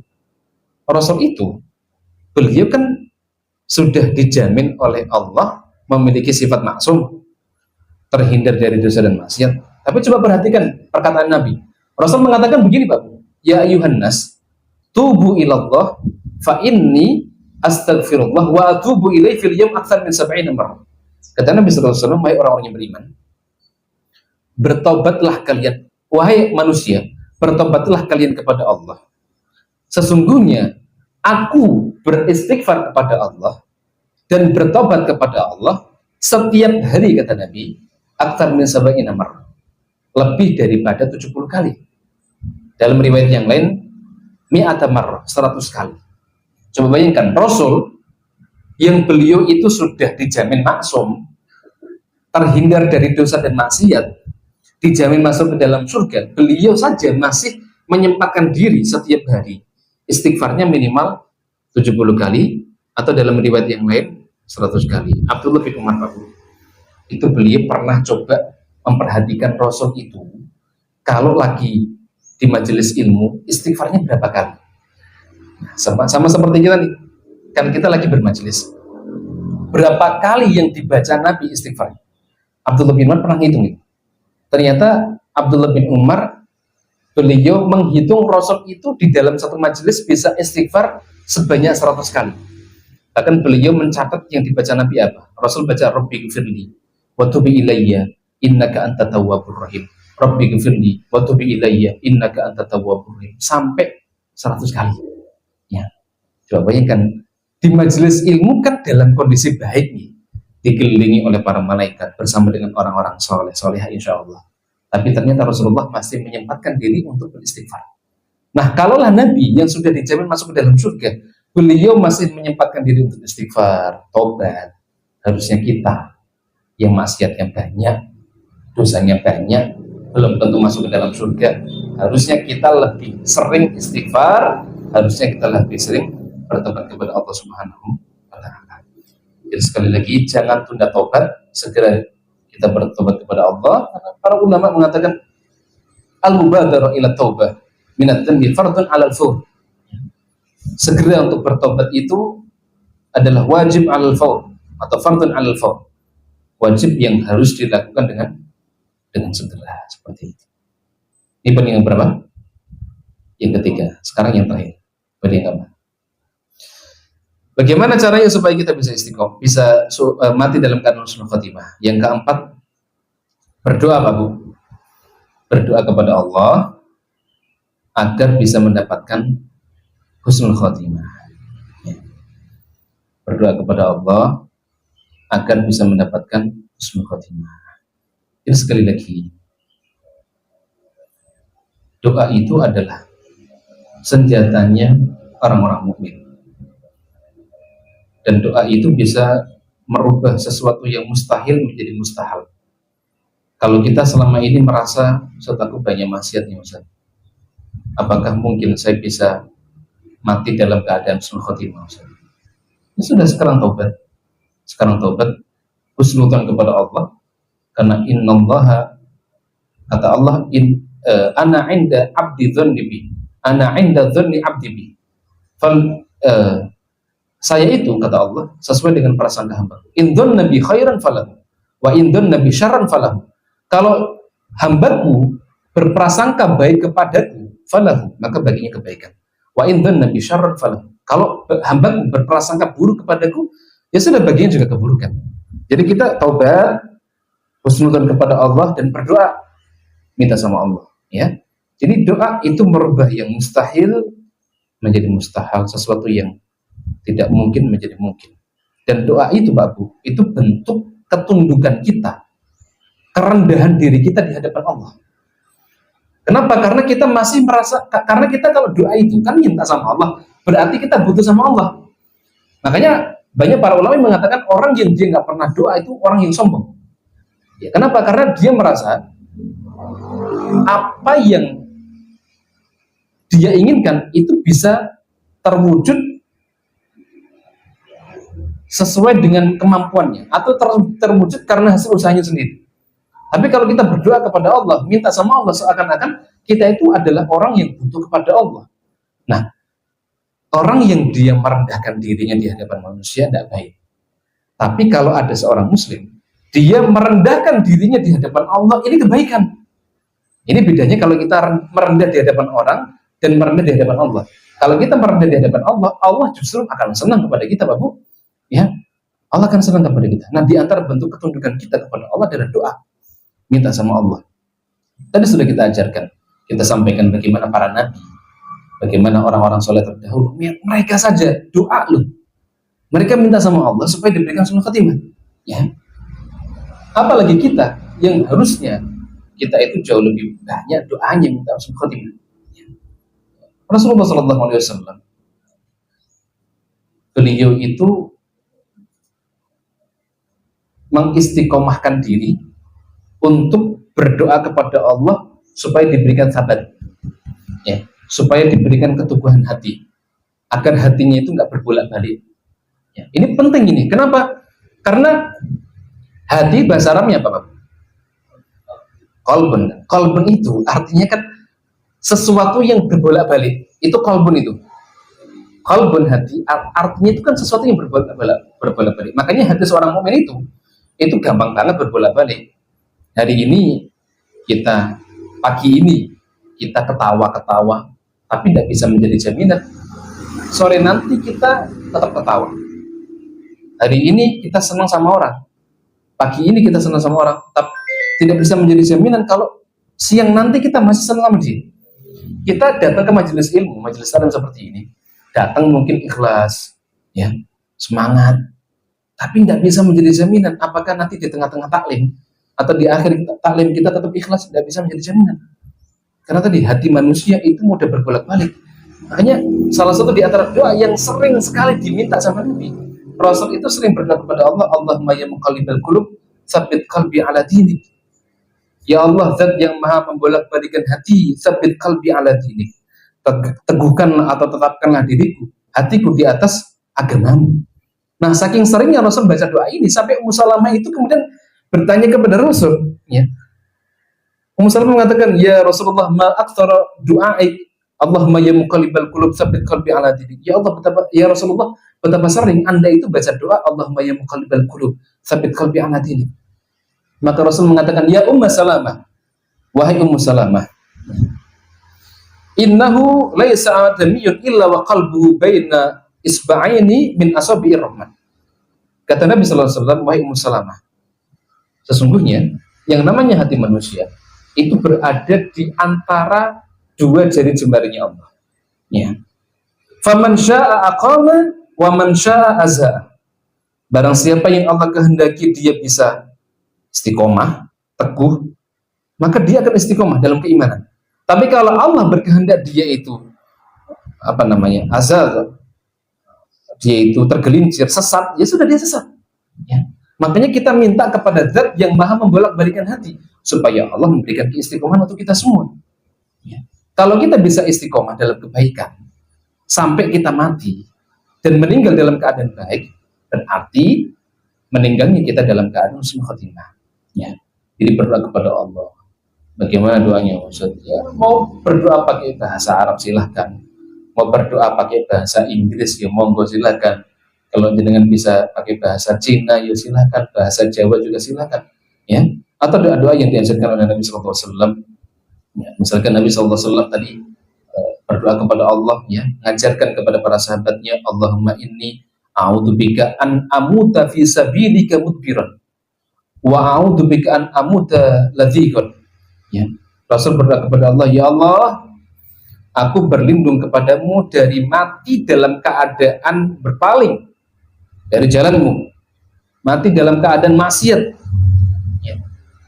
Wa a'udzubika an amuta ladhiqan, dan aku berlindung kepadamu dari mati dalam keadaan tersengat. Ya. Ini contoh doa yang diajarkan oleh Nabi Sallallahu Alaihi Wasallam supaya meninggalnya kita dalam keadaan husnul khotimah. Ya. Atau misalkan Rasulullah Sallallahu Alaihi Wasallam juga pernah mengajarkan, ya, doa, ya, dalam satu hadits qudsi disebutkan, ya, Allah berfirman, Allahumma inni as'aluka fi'lal khairat wa tarkal munkarat wa hubbal masakin wa an taghfirli wa tarhamani wa idza aradta fitnata qaumi fatawaffani ghayra maftunin as'aluka hubbak wa hubba man yuhibbuk wa hubba amalin yuqarribuni ila hubbik. Ya, ini contoh doa yang diajarkan Nabi, ya. Rasul mengatakan, Allahumma inni as'aluka fi'lal khairat, ya Allah, aku meminta kepadamu fi'lal khairat, ya, agar aku itu mudah di dalam melakukan kebaikan, wa tarkal munkarat, dan mudah di dalam meninggalkan kemunkaran, wa hubbal masakin, dan mencintai orang-orang miskin, kemudian wa antaghfirli, dan engkau mengampuni aku wahai Allah, wa tarhamani, merahmati aku, wa idza aradta fitnata qaumin, dan kalau seandainya ya Allah engkau ingin memberikan ujian kepada suatu kaum, wa fatawaffani ghayra maftunin, maka janganlah engkau wafatkan aku dalam keadaan terfitnah, janganlah engkau wafatkan aku dalam keadaan yang tidak baik. As'aluka hubbak, aku meminta kepadamu ya Allah hubbak, cintamu, wa hubba man yuhibbuk, dan cinta dari orang-orang yang mencintaimu, wa hubba amalin yuqarribuni ila hubbik, dan mencintai amalan-amalan yang bisa mendekatkanku ila hubbika, kepada cintamu wahai Allah Ta'ala. Ini diantara doa-doa yang diajarkan oleh Nabi Sallallahu Alaihi Wasallam. Jadi sekali lagi Bapak yang Allah Ta'ala muliakan, ini penutup nih, kita berdoa kepada Allah, selalu minta kepada Allah agar diberikan istiqomahan, mati dalam keadaan husnul khotimah, karena setan itu Bapak, dia akan mengganggu manusia dari berbagai macam jalan, ya, dari berbagai macam jalan, dari berbagai macam keadaan. Rasul mengatakan, inna syaitan qa'ada li bani Adam bi utruqihi. Kata Nabi SAW, syaitan itu dia akan duduk untuk menghalang-halangi anak Adam dari berbagai macam jalan. Ya, makanya syaitan itu masuk kadang melalui, kalau kita lagi makan misalkan, ya, nyuruh supaya makanan kita itu disisakan, diminum, disuruh minum pakai tangan kiri. Bahkan syaitan itu juga kadang masuk melalui hubungan antara kita dengan pasangan, suami dengan istri, ya, dibuat gampang bertengkar, atau bahkan ketika lagi kumpul, lagi jima, itu pun juga bisa masuk ke situ. Makanya Rasulullah SAW mengajarkan kita kalau mau kumpul, Allahumma jannibna syaitan wa jannibi syaitana ma razaqtana, suruh berdoa kepada Allah agar terhindar dari gangguan syaitan, ya. Jadi syaitan itu masuk dari berbagai macam jalan. Bahkan lagi taklim seperti ini pun syaitan bisa masuk gitu. Ki ustadz suwi bareng-bareng misalkan, ya, gregetan, ya. Akhirnya niatnya bisa berubah itu, ya. Itu syaitan seperti itu, Pak, ya. Apalagi syaitan itu ujian. Gangguannya itu sangat besar ketika melihat ada orang mau mati. Itu luar biasa itu, ya. Kalau ada orang mau meninggal, itu setan itu bahkan manggil konco-konco ini untuk kumpul, kemudian berusaha untuk mengalihkan supaya orang ini matinya dalam keadaan tidak baik, ya. Akhirnya Rasulullah SAW itu mengajarkan satu doa kepada kita, Bapak. Doa ini adalah doa supaya kita itu dilindungi oleh Allah dari setan yang dia ganggu ketika ada orang mau mati atau kita mau meninggal dunia. Di antaranya, Ustaz, Rasul mengajarkan doa kepada kita, Allahumma inni a'udzubika an yatakhabbatani syaitan 'indal maut Allahumma inni a'udzu bika an yatakhabbatani syaitan 'indal maut. Rawahu Abu Dawud dan disahihkan oleh Al-Albani. Rasul mengajarkan doa kepada kita, ya Allah, aku berlindung kepadamu agar tidak disesatkan setan ketika kematian. Ini bahkan ada doa khusus, ya. Doa khusus. Kenapa? Karena tadi setan itu kalau melihat orang mau mati senang itu, ya, guyang-guyung ini, ya, ngundang konsen-konsen, ya, kumpul-kumpul, ya. Al-Khattabi mengatakan gini. Al-Khattabi mengatakan begini, anna syaitan la yakunu fi halin asyaddi 'ala ibni Adam minhu fi halil maut. Kata beliau, ya, setan itu dia apa namanya? Akan menyesatkan manusia. Akan menyesatkan manusia dengan kesesatan yang luar biasa fi halil maut, ketika orang itu mau meninggal. Yaqulu li awanihi, ini setan itu akan manggil rekan-rekannya, panggil, ya. Kemudian dia mengatakan dunakum hadza, yuk kumpul sini, kumpul sini. Fa innahu in fatakum al-yawm, ya. Kemudian dia mengatakan jika kalian tidak menyesatkannya hari ini, ya sudah, kalian nggak akan bisa menggodanya selama-lamanya. Maksudnya kalau ini orang matinya dalam keadaan baik, ya sudah, kita nggak bisa ganggu lagi. Ya, ini setan itu kalau tadi orang mau mati senang dia ngumpul. Ya. Makanya Abdullah bin Ahmad, ya, anaknya dari Imam Ahmad, ya, Abdullah bin Imam Ahmad, ya, putranya Imam Ahmad, itu pernah menceritakan ketika bapaknya itu mau mati, ya, mau meninggal dunia, mau wafat, Imam Ahmad, ya, seorang ulama besar, salah satu imam madhab, mau meninggal dunia, itu anaknya Abdullah menyampaikan kesaksian itu, menceritakan, ya. Jadi bapaknya pas mau mati, meninggal, Imam Ahmad, beliau itu tiba-tiba mengatakan kalimat la bu'dun, la bu'dun. Enggak, masih jauh, ya. Enggak, masih jauh. Tiba-tiba Imam Ahmad mengatakan perkataan seperti itu, diulang-ulang, ya. Kemudian anaknya kemudian mendatangi bapaknya, Abdullah mendatangi Imam Ahmad, ya. Kemudian bertanya, ya, wahai bapakku, apa yang Anda lihat? Ya, apa yang Anda lihat? Kemudian Imam Ahmad mengatakan, inna syaitan qa'imun bihidai adin ala anamilihi yaqul. Kata beliau, sesungguhnya setan itu berdiri di sampingku sambil menggigit jarinya. Kemudian dia mengatakan apa? Ya Ahmad, ya, ya Ahmad, futtani, wahai Ahmad, wahai Imam Ahmad, ya. Apa namanya? Aku kehilangan dirimu. Ya. Ada yang mengatakan maksudnya adalah, wahai Imam Ahmad, kamu itu sudah hebat, kamu itu hebat. Jadi setan ini nyuruh Imam Ahmad untuk ujub, bangga diri, ya, bangga diri. Ya. Maka Imam Ahmad kemudian mengatakan, la bu'dun, enggak, masih jauh. Saya itu masih orang yang banyak kurangnya, seperti itu. Jadi setan di akhir hayatnya Imam Ahmad saja masih berusaha untuk mengganggu supaya Imam Ahmad itu merasa ujub, berbangga diri atas prestasi yang sudah beliau lakukan selama ini, menjadi ulama besar, hafal ribuan hadis, bahkan beliau disebut sebagai ulama yang hafal 1 juta hadis, imam madhab, ya, sampai seperti itu, ya. Baik, Bapak Ibu yang Allah Ta'ala muliakan, mungkin ini yang bisa saya sampaikan, ya.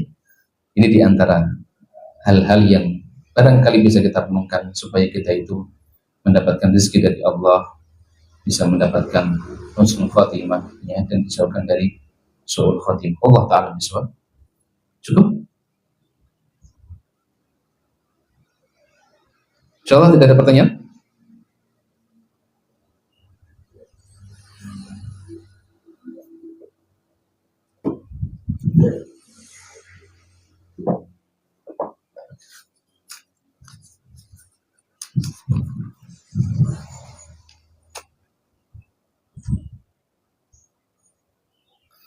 Bagaimana cara menghapus dosa ghibah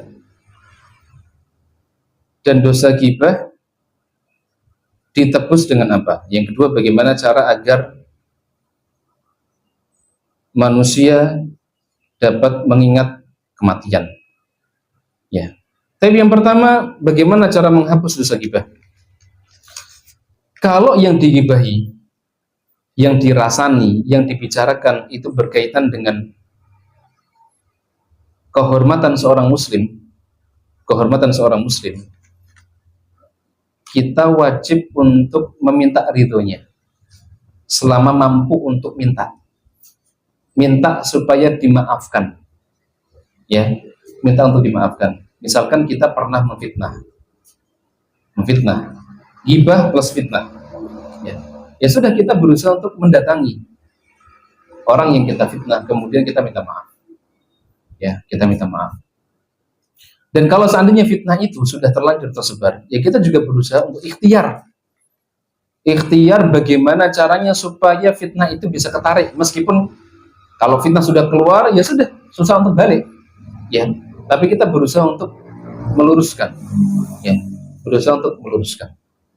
Jadi kalau kita menggibahi orang, apalagi itu sampai memfitnah orang lain, ya kita berusaha untuk minta ridhonya, karena itu berkaitan dengan kehormatan seorang muslim, ya. Dan konsekuensinya besar, Bapak yang Allah Ta'ala muliakan, karena merusak kehormatan seorang muslim itu termasuk di antara larangan yang sangat ditegaskan oleh Nabi Sallallahu Alaihi Wasallam. Rasul itu ketika beliau Haji Wada, ya, Rasul mengingatkan kepada kita, mengingatkan kepada para sahabat, ya. Rasul mengatakan, ya ashabi ayyu yaumin hadza, wahai para sahabatku, hari apa ini? Maka para sahabat mengatakan, yaumun haram. Wa ayyu syahrin hadza, ini bulan apa? Para sahabat mengatakan, syahrun haram, bulan haram. Rasul mengatakan, wa ayyu baladin hadza, ini negeri apa? Para sahabat mengatakan, baladun haram, ini adalah negeri yang diharamkan. Rasul mengatakan, inna dima'akum wa amwalakum wa aradakum haramun alaikum ka hurmati yaumikum hadza wa fi biladikum hadza wa fi syahrikum hadza. Kata Nabi sallallahu alaihi wasallam, sesungguhnya darah kalian, harta kalian, dan kehormatan kalian diharamkan atas Allah, diharamkan atas kalian sebagaimana Allah mengharamkan hari ini, sebagaimana Allah mengharamkan bulan ini, dan sebagaimana Allah Ta'ala mengharamkan negeri ini, yaitu Makkah Al-Mukarramah. Jadi hati-hati dengan kehormatan seorang muslim yang kita nodai, karena konsekuensinya besar. Kalau kita pernah memfitnah, ghibah, ya sudah, kita minta maaf. Atau kalau tidak mungkin, ya sudah, kita beristighfar kepada Allah, minta ampun kepada Allah, taubat dengan taubatan nasuha, ya, kita nyesal, berusaha untuk tidak mengulangi, punya tekad yang kuat untuk bertobat, benci dengan masa lalu yang dulu pernah kita kerjakan, kita lakukan. Itu diantara ciri-ciri orang yang dia bertobat dengan taubatan nasuha. Jadi konsekuensinya apa?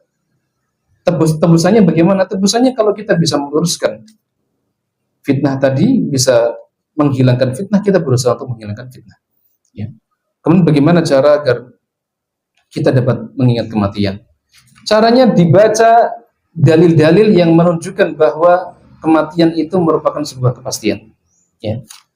Allah Ta'ala mengatakan, ya, kullu nafsin dha'iqatul maut wa innama tuwaffawna ujurakum yaumal qiyamah. Sesungguhnya setiap jiwa itu pasti merasakan kematian.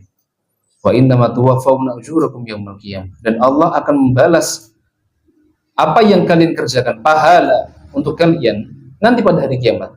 Baru Allah akan membalas dengan sempurna. Makanya kalau kita nyari balasan hari ini, sekarang, ya tidak bisa. Balasan sempurna nanti pada hari kiamat. Ya. Baca ayat-ayat Allah yang menjelaskan bahwa kita ini pasti akan mati, ya. Kemudian tadi sudah kita sampaikan ziarah kubur. Ziarah kubur itu bagian dari mengingat mati, ya. Ziarah kubur bagian dari mengingat mati. Dan ini diperbolehkan bagi laki-laki maupun perempuan. Perempuan kalau mau ziarah kubur silakan, boleh. Ya, ini umum. Ya. Yang makruh itu adalah kalau mengantar jenazah, ya. Antar jenazah, ada keluarganya yang meninggal, kemudian dia ikut mengantar sampai kuburan, ya. Ini yang dimakruhkan kata para ulama. Kenapa? Karena perempuan mungkin hatinya lebih lemah daripada laki-laki. Dikhawatirkan kalau dia melakukan niyahah ketika melihat saudaranya, keluarganya mau dimakamkan, ya. Allah Ta'ala bisawab.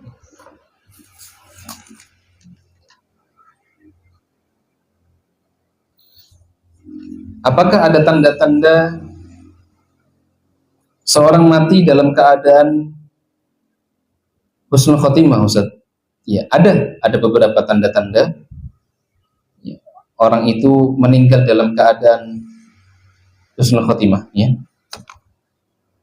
Contohnya apa? Contohnya misalkan ketika meninggal dunia, keningnya itu berkeringat, ya. Itu salah satu di antara tanda meninggal dalam keadaan husnul khotimah. Rasul mengatakan mautul mu'min bi'irqil jabin, ya.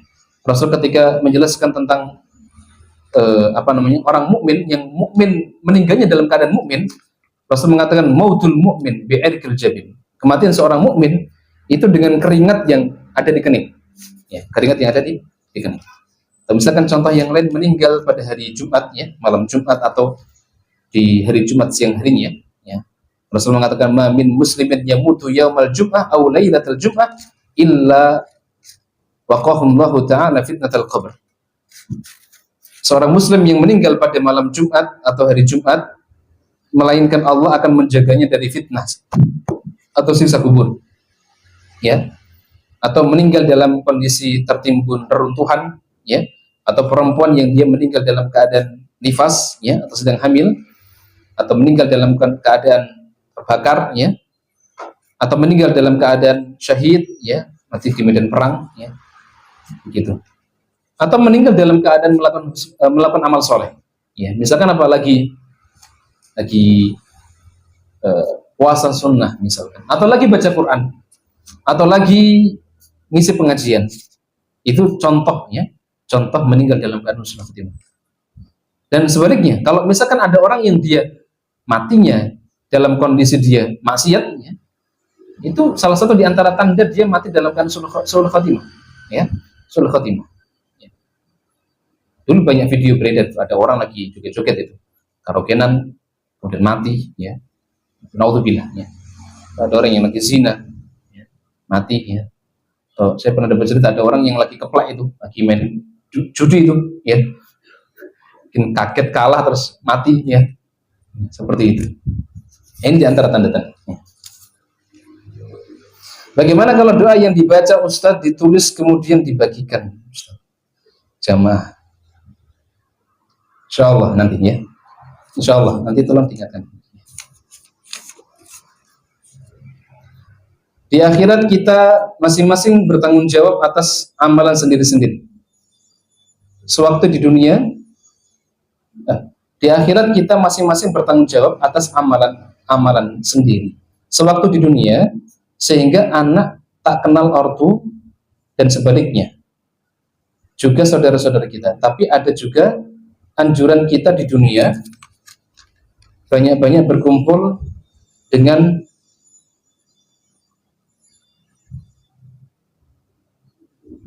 perkumpulan orang-orang soleh di majelis-majelis taklim, karena di tempat tersebut ada malaikat-malaikat yang menyibarkan sayapnya, yang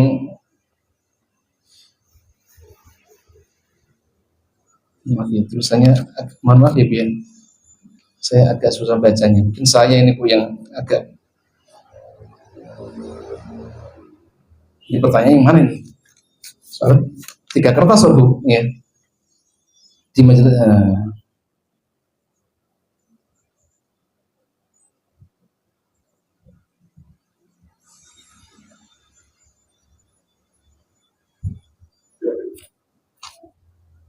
mungkin kalau saya salah menyimpulkan pertanyaan, mohon maaf ya. Ya, jadi di akhirat memang benar hukum asalnya orang-orang itu akan mempertanggungjawabkan amalan masing-masing. Hukum asalnya begitu. Ya, hukum asalnya begitu. Seorang bapak, ya sudah, dia mempertanggungjawabkan apa yang dia lakukan sendiri-sendiri. Cuman masalahnya begini, di dunia itu ada kewajiban yang harus kita tunaikan, ada kewajiban yang harus kita lakukan, ada hak yang harus kita tunaikan. Nah, kalau kewajiban dan hak itu tidak kita tunaikan di dunia, di akhirat orang-orang itu akan nuntut. Orang-orang yang dia punya hak atas kita akan nuntut. Ya. Sehingga apa? Sehingga ada bapak tadi sebutkan lari dari anak, anak lari dari orang tua, suami lari dari istri, istri lari dari suami. Kenapa? Karena takut dituntut haknya, takut dituntut. Ya. Ketika Allah berfirman tentang surat At-Tahrim ayat ke-6, "Qu anfusakum wa ahlikum nar", jagalah diri kalian dan keluarga kalian dari api neraka. Di antara bentuk penjagaannya apa? Adibuhum alimuhum. Ajari anak-anak kita, ajari istri-istri kita dengan ilmu agama dan ilmu adab. Ini kewajiban bapak-bapak ini, para suami. Nah, konsekuensinya apa Ustaz? Kalau seorang bapak tidak mengajarkan ilmu agama dan adab kepada anak-anaknya dan istrinya, mereka akan protes pada hari kiamat, nuntut. Ya, makanya dalam tafsir Al-Umari disebutkan innal mar'ah la tukhasimu zawjaha yaumal qiyamati indallah. Para istri itu akan nuntut para suami di hadapan Allah pada hari kiamat. Faqala, dan akan mengatakan apa? Ya Rabbi, ya Allah, innahu la yu'addibuni wa la yu'alimuni syai'a. Sesungguhnya suamiku itu enggak pernah ngajari aku adab dan enggak pernah ngajari aku ilmu agama. Walakin ya'tini bi khubzis suq. Kalau dia datang kepadaku, dia itu hanya bawa roti dari pasar. Maknanya apa? Kalau suami dia datang ke keluarga cuman bawa duit, bawa makanan, tapi nggak pernah ngajari adab dan ilmu agama, protes itu istri, protes itu anak-anak, sehingga nuntut nanti pada hari kiamat seperti itu. Ya. Jadi ini kondisi kita pada hari kiamat, ya. Dan di dunia kita mau dianjurkan tadi untuk berkumpul dengan orang soleh, karena orang soleh itu akan menarik kita untuk kebaikan. Kalau kita berkumpul dengan orang yang baik, insya Allah kita ketarik dengan baik. Kalau kita berkumpul dengan orang yang buruk, ya sudah, ketariknya ya kita jadi orang yang tidak baik. As-sahibu sahib, teman itu narik. Barakallahu fikum. Mungkin ini yang bisa saya sampaikan. Mohon maaf, ini pertanyaan yang terakhir karena panjang sekali. Jadi dan kebetulan saya agak susah membaca, Bu. Ngapunten nggih, Bu. Ya. Kita tutup dengan hamdalah dan kafaratul majelis. Alhamdulillahirabbil alamin. Subhanakallah wa bihamdika asyhadu an la ilaha illa anta astaghfiruka. Assalamualaikum warahmatullahi wabarakatuh.